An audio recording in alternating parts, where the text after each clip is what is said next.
Hello बच्चों, आज मैं आप लोगों को क्लास सेवन्थ का हमारी दुनिया, जिसको ज्योग्राफी कहते हैं इंग्लिश में, समझे। क्लास सेवन्थ का हमारी दुनिया चैप्टर 9 को पढ़ने वाले हैं। चैप्टर कितने को पढ़ने वाले हैं? चैप्टर 9 को पढ़ने वाले हैं। इससे पहले मैंने आपको 1 से लेके 8 तक का, इससे पहले आपको मैंने 1 से लेके 8 तक का सभी चैप्टर को पढ़ा कर उसका क्वेश्चन आंसर भी करवा दिया है। आज 9 चैप्टर पे पहुंच चुके हैं, जिसका नाम है मानव पर्यावरण अंतःक्रिया थार प्रदेश में जनजीवन। अगर आप पहली बार हमारे चैनल पर विजिट किए हैं तो आप हमारे चैनल को सब्सक्राइब कर लीजिए, समझे ना, और बेल आइकन क्लिक कर दीजिए और लाइक तो दबा के करिए, समझे ना। और इसके बाद देखिए, मैं आपको जानकारी दे दूं कि आपको इस चैनल के माध्यम से क्लास 6 से लेकर क्लास 12 तक की तैयारी करवाई जाएगी, समझे ना। तो आप पढ़ते हैं, अब ज़्यादा बकवास नहीं करते, समझे ना। आप लोग देखिए, सुनिए। कहता कि घर में घुसते ही रवि दीवार पर टंगे कैलेंडर को देखने लगा, समझे ना। यह नया कैलेंडर आज ही उसके पिता ने टांगा था। उसने कैलेंडर के पन्ने को उलटना शुरू कर दिया और हर एक महीने के लिए अलग अलग पन्ने, सब पर एक से एक सुंदर चित्र थे। रवि की नज़र जून के महीने के पन्ने पर छापे चित्र पर ठहर गई। वह दूर तक फैले बालों में एक आदमी के सिर पर पगड़ी बांधे और पूरी आस्तीन का कुर्ता पहने ऊँट की नकेल पकड़े जा रहा था। अब देखिए, उसके पिताजी जो था ना, रवि के पिताजी, वो नया नया क्या लाया? कैलेंडर लाया। तो ये गया देखने लगा, कैलेंडर पे तो चित्र होबे करता है, नया नया चित्र, तरह तरह के चित्र देखा। तो वो सोचा कि काहे हम ना पन्ना उलट उलट के देखें। तो जून का महीना का पन्ना था, उसको देखने लगा गौर से। एक आदमी था, समझे, वो पगड़ी बांधे और पूरा आस्तीन का कुर्ता से अपने ढका हुआ था और ऊँट का नकेल पकड़ के जा रहा था, समझे ना। अब जा रहा था तो आगे सुनिए, आगे क्या होता है। जा रहा था, वह तस्वीर उसे बहुत सुंदर लगी। कैसा लगा? बहुत सुंदर लगा। लेकिन एक बात समझ में नहीं आई। उसने अपनी माँ से सवाल किया, माँ जून महीने में तो गर्मी पड़ती है। अब देखिए, उसको अपने माँ से पूछता, माँ जून महीने में तो गर्मी पड़ती है, लेकिन इस तस्वीर में यह आदमी भरी दोपहरी में ऊँट लेकर बालू में जा रहा है। मतलब भरी दोपहरी में ऊँट लेकर कहाँ जा रहा था? बालू में जा रहा था, समझे। और इतने अधिक कपड़े पहने, मतलब बहुत अधिक कपड़ा पहना हुआ था। इसे तो और भी गर्म लगती होगी। कहता कि इसे तो और भी गर्म लगती होगी। हम लोग तो गर्मी के मौसम में कम कपड़े पहनते हैं। मतलब कि रवि का कहना है कि मम्मी जून के महीने में तो बहुत गर्मी पड़ती है, हम लोग बहुत कम कपड़े पहनते हैं, लेकिन ये बाबा को देखो कितना कपड़ा पहने हुए हैं, इसको गर्मी नहीं लगती है, इसको तो बहुत अधिक गर्मी लगती होगी, समझे। अब कहता यह सुनकर उसकी माँ मुस्कुराई और बोली, तुम्हारा अचरज करना ठीक है। माँ तो माँ होती है, समझे। वो मुस्कुराई और कहा कि बेटा लल्ला, तुम्हारा मुस्कुराना तो अच्छी बात है, अचरज की बात है, लेकिन पूरी बात समझोगे तब पता चलेगा। मतलब कहता है उसकी माँ की पूरी बात समझोगे तब पता चलेगा। ऊँट जो है ना, ऊँट बालू और सिर पर पगड़ी, मतलब कहता है ऊँट बालू और सिर पर पगड़ी और पूरी आस्तीन की कमीज का मतलब क्या होता है? अब रवि बोलता है, मुझे बताओ माँ। रवि ने मनोहार करते हुए बोला। माँ बोली, ठीक है, सुनो यह चित्र। अब जो उसकी माँ सुनाती है, कहती है रेगिस्तान इलाके थार का है। यह चित्र जो है रेगिस्तान इलाके कहाँ का है?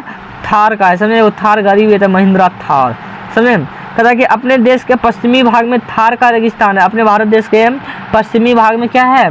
थार रेगिस्तान का थार है, समझे। थार है, जिस थार का रेगिस्तान है, समझे। कहता है थार राजस्थान और गुजरात में पड़ता है। थार कहाँ पड़ता है? ऑब्जेक्टिव आएगा, समझे ना।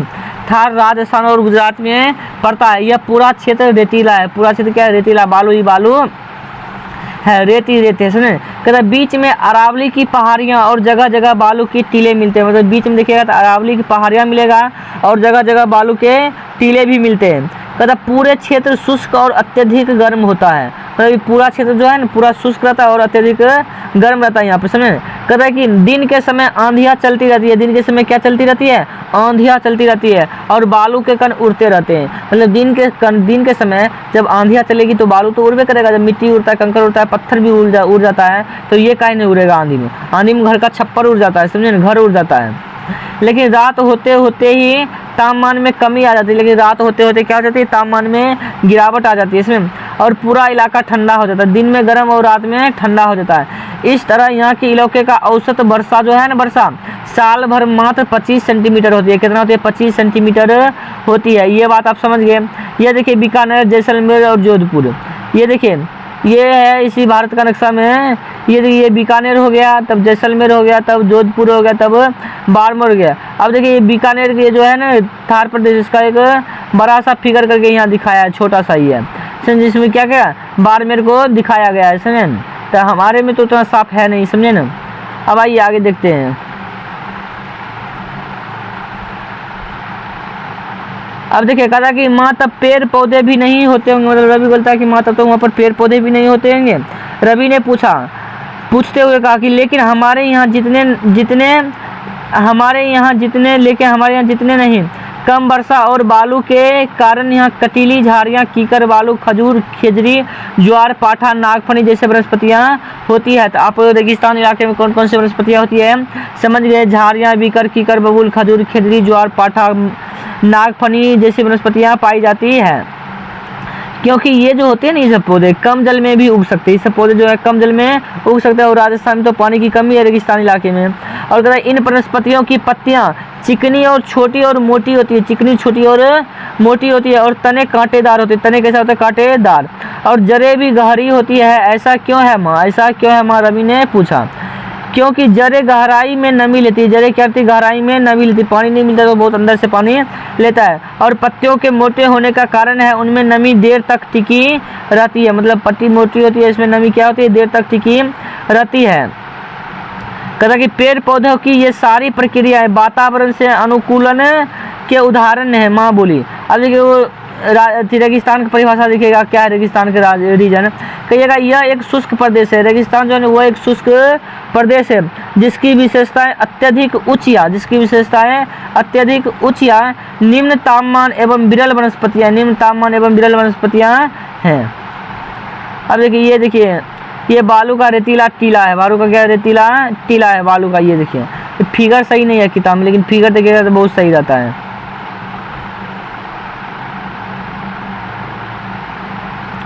कहता माँ तब यह हमारी तरह धान की फसलों भी नहीं होती है कि रवि ने पूछा कि माँ क्या यहाँ हमारी तरह धान की फसलें होती होगी? अब माँ कहती है हाँ, यहाँ धरती में बालू युक्त मिट्टी पाई जाती है जिसे स्थानीय भाषा में रेतीला मिट्टी कहते हैं। बालू युक्त जो मिट्टी पाई जाती है उसे क्या कहते हैं स्थानीय भाषा में? रेतीला मिट्टी कहा जाता है। सो कहता है कि बालू के टिब्बे यहाँ खूब मिलते हैं। यहाँ के लोग बाजरा, जौ जैसे मोटे अनाजों की खेती करते हैं। जहाँ सिंचाई की सुविधा है वहाँ गेहूँ, दलहन, मक्का एवं सब्जियाँ की खेती भी करते हैं। कहता है कि बाजरे की रोटी यहाँ की मुख्य भोजन होता है। मतलब कि रेगिस्तान इलाके के बाजरे की रोटी मुख्य भोजन हो गया, समझे ना। और ऊँट जो है ना, ऊँट इनके यातायात एवं परिवहन का मुख्य साधन है। यहाँ के लोग भेड़ पालते हैं। यहाँ के लोग क्या पालते हैं? भेड़ पालते हैं इसमें। और कटीला झाड़ियाँ से ऊँटों, भेड़ों, बकरियों को भोजन मिल जाता है। अब ये जो क्वेश्चन है समझे क्या आप जानते हैं? इसको हम आपको जब क्वेश्चन आंसर करवाएंगे तब बता देंगे, समझे। क्वेश्चन जो भी आएगा इस सब चैप्टर में वो सब हम बाद में करवा देंगे। जब इसका हम क्वेश्चन आंसर करवा के लिखाते हैं ना तब करवा देंगे। आप टेंशन मत लीजिएगा, समझे ना। आप बस क्लास को समझिए और उसके बाद जो क्वेश्चन आंसर बच जाएगा वो तो हम करवाइए नहीं करेंगे। आप टेंशन काहे लेते हैं? कहता कि भेड़ बकरियों को भोजन मिल जाता है और बदले में ये दूध, मांस, चमड़ा देते हैं। यहाँ के लोग ऊँटनी के दूध का उपयोग करते हैं। मतलब कि थार क्षेत्र के लोग जो होते हैं ना ऊँटनी के दूध का उपयोग करते हैं। इतना बात आप समझ गए होंगे, समझे ना। अब देखिए आगे क्या कहता है। कहता है कि ऊँटनी का दूध, रवि कहता ऊँटनी का दूध आश्चर्य से पूछा। माँ बोली आदमी का रहन सहन, खान पान, रोजगार सब कुछ वहाँ की भौगोलिक स्थिति पर निर्भर करता है और लोग भी उसी हिसाब से रहते हैं। लोग बालू की आंधियों और तेज धूप की गर्मी से बचने के लिए सिर पर पगड़ी, जैसे मतलब पगड़ी जिसे लोग क्या कहते हैं? साफा। पगड़ी को क्या कहते हैं? साफा। ये भी ऑब्जेक्टिव आएगा, नोट करिएगा। बांधते हैं। पूरे बदन को कपड़े से ढकने से दिन के समय शरीर लू और उच्च तापमान से बचा जाता है। मतलब पूरा शरीर ढक लेता है ना तो लू और उच्च तापमान से क्या होता है? बच जाता है। जबकि रात में अत्यधिक सर्दी से बचाता है। जो रात को अत्यधिक सर्दी से बचाता है तो दिन में भी काम हो जाता है और रात में भी काम हो जाता है पगड़ी उगड़ी पहनने से। अब देखिए कहता है कि माँ क्या इन क्षेत्र में पीने का पानी हमारे यहाँ जैसे कुओं का चापाकल से मिलता है वही वहाँ भी मिलता होगा? अब कहता होगा माँ नहीं बेटा, इन इलाकों में पीने का पानी बहुत मुश्किल से मिलता है। रेतीला मैदान में दूर दूर तक कहीं कहीं पानी के बावरी या कुएं मिलते, बहुत दूर दूर पर मिलता है। बताओ रेतीला क्षेत्र में हम लोग को मिलता है तो बर्बाद करते हैं, जो बहुत गहरे होते हैं। यहाँ पर कुछ हरियाली भी मिलती है। इस जगह के हरियाली को नखलिस्तान या मरुधान कहते हैं। मतलब देखो हरियाली, कहीं कहीं हरियाली दिखती है उसको क्या कहते हैं? नखलिस्तान या मरुधान कहते हैं। वहीं से पीने का पानी कोसों चलकर मस्कों या घरों में पैदल या ऊँटों पर ढोकर लाते हैं। ऊँटों पर ढोकर क्या करते हैं? लाते हैं। अब देखिए आगे कहता कि मालूम है जैसलमेर जिले में पिछले कई सालों से वर्षा न के बराबर हुई है, इसीलिए यहाँ के लोग पानी का उपयोग बहुत ही सावधानी से करते हैं। यहाँ रेल का टैंकर पानी से पहुँचाया जाता है, मतलब रेल पानी का टैंकर जो होता है रेल के माध्यम से पहुँचाया जाता है। अब कहता इनके जानवर ऊँट को भी तो कम ही पानी की जरूरत होती होगी। रवि ने बोला। कहा हाँ माँ बोली हाँ, ऊँट को कम पानी की जरूरत होती है, लेकिन ज़्यादा पानी वो एब्जॉर्ब कर लेता है, समझे, वो पी के रख लेता है। और आगे कहता कि माँ सिंचाई नहीं होने से यहाँ के लोग क्या काम करते होंगे। रवि की आंखों में आश्चर्य और बेबसी का भाव था। कहा कि माँ यहाँ तो पानी नहीं है, यहाँ के लोग सिंचाई की व्यवस्था नहीं है, यहाँ के लोग क्या करते होंगे, कृषि कार्य कैसे करते होंगे, बहुत सोच में था, समझे ना। अब देखिए माँ कहती है यहाँ के लोग पशुपालन करते, क्या कहते हैं पशुपालन, इन्हें दूध मांस चमड़ा मिलता है। ऊँट का रेगिस्तान में बहुत बड़ा महत्व है, यातायात में ऊँट काम आते हैं, इसे रेगिस्तान का जहाज भी कहा जाता है। ऊँट को रेगिस्तान का क्या कहा जाता है, जहाज कहा जाता है, नोट करिएगा, समझे ना। और कहता कि बालू की आंधियाँ चलती है तो ऊँट की ओट में ये छिप जाते हैं, बालू का आंधी चलते ऊँट की ओट में छिप जाते हैं। थार प्रदेश में जिप्सम संगमरमर, नोट करिएगा, थार प्रदेश में जिप्सम संगमरमर छींटदार इमारती पत्थर लिग्नाइट कोयला तांबा अभ्रक नमक इत्यादि मिलता है। संगमरमर एवं लाख की मूर्तियाँ, संगमरमर लाख की मूर्तियाँ, चूड़ियाँ, हाथी दांत की वस्तुएं भी, नक्काशी कपड़ों की रंगाई और छपाई का मुख्य व्यवसाय यहाँ पर है थार क्षेत्र में। अब देखा रवि कहता देखो यहाँ पानी की कमी रहती है, इसीलिए जनसंख्या भी काफ़ी कम है। छोटे छोटे गांव कुआं बावरियों का इर्द गिर्द है बसते हैं। थार रेगिस्तान का क्षेत्र में बसे मुख्य नगर बीकानेर है, जैसलमेर। देखिए थार क्षेत्र में कौन, बीकानेर, जैसलमेर, बैडमोर, जोधपुर है। पानी की कमी से दूर करने के लिए सतलज नदी पर बांध बनाकर इसे इंदिरा गांधी नहर, जिसे राजस्थान का नहर भी कहा जाता है। देखिए सतलज नदी पर बांध बनाया है इंदिरा गांधी, जिससे क्या कहता है राजस्थान का नहर भी कहा जाता है, नोट करिएगा, ऑब्जेक्टिव आएगा। बनाई गई है। इस नहर से बीकानेर, गंगाजल, जैसलमेर जैसे जिलों में सिंचाई की सुविधा बढ़ी है। सच पूछो तो इंदिरा गांधी नहर और भाखड़ा नंगल बांध से निकली गई सारा नहरों से ही इन क्षेत्रों की थोड़ी हरियाली दिखने लगी है। अब लोग पहले की अपेक्षा गहन कृषि करने लगे हैं। पहले की अपेक्षा कौन सी कृषि करने लगे हैं, गहन कृषि करने लगे हैं। रवि बोलती है माँ से कि रवि माँ की बातों को सुनकर सोचने लगा, सचमुच प्रकृति ने देश में कितनी विविधताएं दी है। तभी लोग सभी विविधताओं के बीच भी कुशल पूर्वक अनुकूल यहाँ हैं। अब देखिए आगे क्या कहता है। कहता है हाँ क्या हम लोग कभी थार के रेगिस्तान घूमने चलेंगे। हाँ कभी चलेंगे थार के रेगिस्तान, क्यों नहीं। इस बार दशहरे की छुट्टियों में हम सब घूमने कार्यक्रम बना रहे हैं। माँ ने कहा प्यार से कहा कि ठीक है चलेंगे घूमने के लिए। रवि मन ही मन थार के रेगिस्तान के लोगों का जीवन की कल्पना करने लगा और वो सोचने लगा। अब देखिए इसका क्वेश्चन आंसर पार्ट 2 में कर लेंगे, समझे। पार्ट 2 में इसका आएगा, पार्ट 2 उसमें क्वेश्चन आंसर कर लेंगे। आप लोग हमारे साथ बने रहिएगा, हमारे चैनल को सब्सक्राइब करते रहिएगा, समझे ना, तो जिससे कि आप लोगों के लिए हम इतना मेहनत करते हैं तो और बेहतरीन मेहनत कर सके। आप लोग सपोर्ट करिएगा, फुल सपोर्ट करिए, हम लोग आप लोग के लिए बहुत कुछ कर देंगे, समझे ना। वीडियो देखने के लिए धन्यवाद।